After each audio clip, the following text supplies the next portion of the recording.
座頭同事，工作摘要：第一點，防止任何人未經許可進入大廈，要保持門禁政策的有效執行。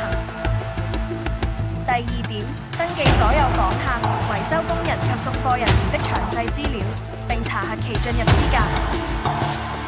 第三點，禮貌地詢問陌生人的身份及到訪目的，如有懷疑，要求其離開。第四點，防止未隨住戶進入大廈的陌生人，嚴格管控人員出入。第五點，監察大廈保安系統及設備的正常運作，如 CCTV、防盜警報等。第六點，巡邏大廈大堂及樓層，確保環境安全無損壞，通道暢通。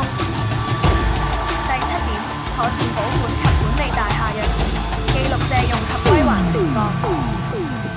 第八點，主動處理和報告事故及緊急情況，按應急計劃行動，包括火警、意外等。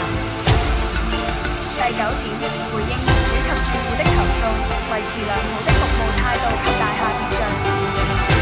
第十點，保持大堂清潔整齊，控制公共設施的使用，例如客動升降機。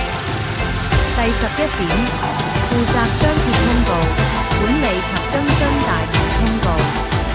第12點，盡力記下住戶姓名，以增加相互信任。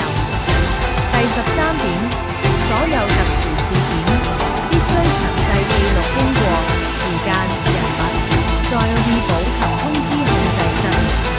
第14點，不可透露任何住戶個人私隱，包括姓名或長期出門、短期旅遊等等。